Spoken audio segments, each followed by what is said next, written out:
नमस्कार, मैं प्रद्युमन जोशीला। हरियाणा प्रदेश में नया मुख्यमंत्री कौन होगा, इस पर पूरे हरियाणा प्रदेश की नजरें लगी हुई हैं। न केवल भारतीय जनता पार्टी के नेताओं और कार्यकर्ताओं बल्कि प्रदेश के विपक्षी दलों और हरियाणा प्रदेश की जनता की निगाहें भी इस चीज पर हैं कि क्या भारतीय जनता पार्टी के द्वारा, जिनको पहले ही घोषित कर दिया गया था, देश के जो गृह मंत्री हैं, बीजेपी में दूसरे सबसे बड़े नेता हैं अमित शाह जी के द्वारा, नायब सिंह सैनी ही हरियाणा प्रदेश के मुख्यमंत्री होंगे या राजस्थान, मध्य प्रदेश और छत्तीसगढ़ की तरह भारतीय जनता पार्टी हरियाणा में भी कोई नया एक्सपेरिमेंट करेगी। इस बात पर पूरे हरियाणा प्रदेश की निगाहें हैं। 13 अक्टूबर को एक ऐसा घटनाक्रम घटा जब दशहरे से अगले दिन भारतीय जनता पार्टी का जो संसदीय बोर्ड है, उसने दो बड़े नेताओं, जिनमें नरेंद्र मोदी जी के बाद जो सबसे बड़े बीजेपी के नेता हैं, केंद्रीय गृह मंत्री हैं, सहकारिता मंत्री हैं, बीजेपी के राष्ट्रीय अध्यक्ष रहे हैं श्री अमित शाह जी, और मध्य प्रदेश के मुख्यमंत्री डॉक्टर मोहन यादव जी, दो नेताओं को केंद्रीय पर्यवेक्षक के तौर पर हरियाणा प्रदेश में 16 तारीख को जो है विधायक दल की मीटिंग लेने के लिए और विधायक दल का कौन नेता होगा वो चुनने के लिए नामित किया गया है। जब से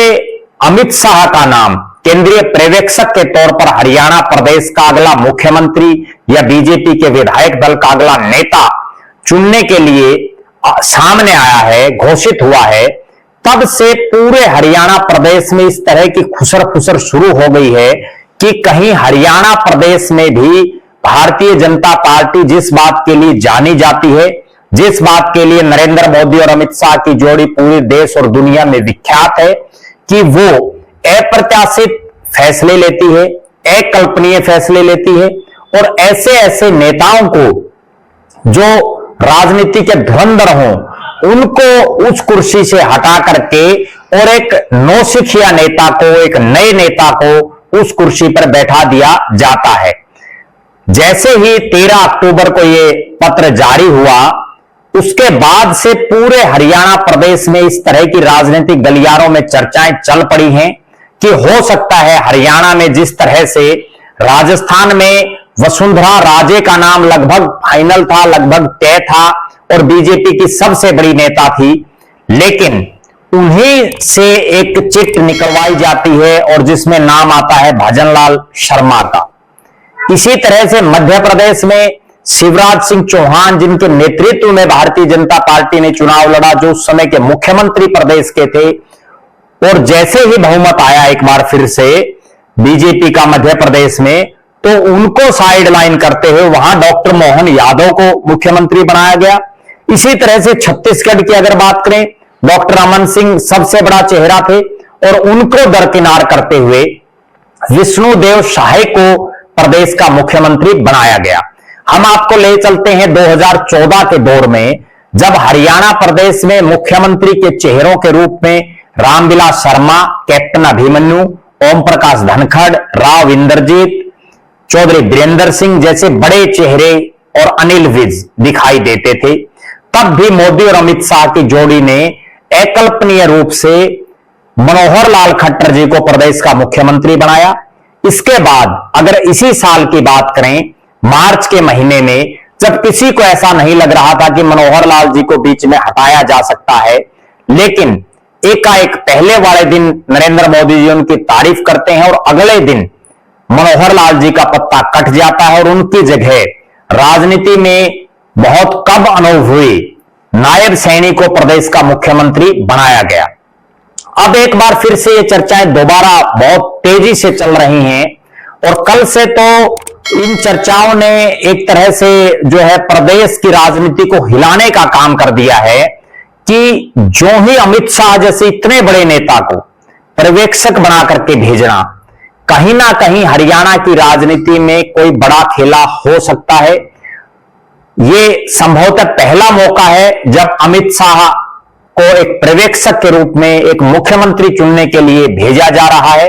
वरना तो जो नरेंद्र मोदी और अमित शाह जी की जोड़ी है वो दिल्ली में बैठे बैठे ही फैसले लेते हैं और वहीं से वो अपने किसी साथी को भेज करके, जिसकी भी पार्टी ड्यूटी लगाती है, उसको जो है पर्ची दे करके भेज देते हैं और विधायक दल की मीटिंग में उसके नाम पर जो है सहमति हो जाती है। अब अगर हरियाणा के परिदृश्य से देखें, अगर नायब सिंह सैनी का पत्ता कटता है तो कौन अगला विकल्प हो सकता है? दो बड़े नामों की चर्चाएं पूरे प्रदेश में हैं, जिनमें एक नाम केंद्र में मंत्री राव इंद्रजीत सिंह का है, जिन्होंने कल अपने सोशल मीडिया प्लेटफॉर्म पर बाकायदा लिखना पड़ा कि वो किसी बगावती मूड में नहीं है, वो बीजेपी के साथ हैं, वो विधायकों की अलग से मीटिंग नहीं कर रहे हैं। वरना तो इस तरह के रूमर प्रदेश में फैले हुए थे कि वो अपने 9 विधायकों को साथ लेकर के कुछ ना कुछ बड़ा खेला बीजेपी के साथ कर सकते हैं। हालांकि उस स्थिति में राव इंद्रजीत सिंह नहीं है, क्योंकि विधायक दल परिवर्तन नहीं कर सकते। जो कानून है उसके लिहाज से 2/3 विधायक चाहिए, जो राव साहब के पास नहीं है। दूसरा जो चेहरा है वो है 7वीं बार जो विधायक बने हैं, मंत्री रहे हैं, अनिल विज। अनिल विज के नाम पर भी पूरे प्रदेश में चर्चाएं हैं। लेकिन मेरा इसके उलट मानना है कि अगर नायब सिंह सैनी को प्रदेश की कमान दोबारा से भारतीय जनता पार्टी नहीं देती है तो बीजेपी किसी नए चेहरे पर दांव खेलेगी। मोदी और अमित शाह की जोड़ी किसी ऐसे नए चेहरे को लाएगी जिसका नाम अभी दूर दूर तक मुख्यमंत्री की रेस में कहीं दिखाई नहीं दे रहा। उन नामों में एक नाम मैं जो समझ पा रहा हूं वो हो सकता है जो एससी समाज से आते हैं, कृष्ण बेदी का। क्योंकि कृष्ण बेदी पुराने भाजपाई हैं और दूसरी बार जीते हैं, हल्का बदल करके भी जीत गए हैं नरवाना से। तो कहीं ना कहीं बीजेपी इसी तरह के किसी छुपे रुस्तम को आगे ला करके, जो बीजेपी और संघ की पृष्ठभूमि का भी हो और जो बहुत ज्यादा फूंफा भी ना करता हो, जिसका नाम भी बहुत ज्यादा चर्चाओं में ना हो, कहीं ना कहीं किसी ऐसे चेहरे पर भारतीय जनता पार्टी दांव लगा सकती है। वो चेहरा कृष्ण बेदी भी हो सकते हैं, कोई और भी हो सकता है। क्योंकि बीजेपी का में जब से नरेंद्र मोदी और अमित शाह की जोड़ी ने कमान संभाली है, तब से वो लगातार इस तरह के फैसले हमेशा लेते रहे हैं। चाहे वो केंद्रीय मंत्रिमंडल बनाना हो, प्रदेश का मंत्रिमंडल बनाना हो। और एक और बड़ी बात जो निकल करके आ रही है, मान लीजिए अगर नायब सिंह सैनी को ही प्रदेश का अगला मुख्यमंत्री बना दिया गया, तो भी जो एक बात बड़े जोरों शोरों से निकल करके आ रही है वो ये है कि अगली बार जो कैबिनेट होगी, अभी जो नायब सिंह सैनी की जो कैबिनेट बनेगी, इस कैबिनेट में बहुत से ऐसे चेहरे होंगे जिनकी कल्पना नहीं कर सकते, जिनका कहीं रुका रोड़ा नहीं है। नए लोगों को भी इसमें मौका दिया जा सकता है, मौका दिया जाएगा। भारतीय जनता पार्टी की तरफ से जो मुख्यमंत्री और मंत्रिमंडल के सदस्यों का जो शपथ ग्रहण समारोह रखा गया है वो 17 अक्टूबर को रखा गया है पंचकुला के दशहरा ग्राउंड में। लेकिन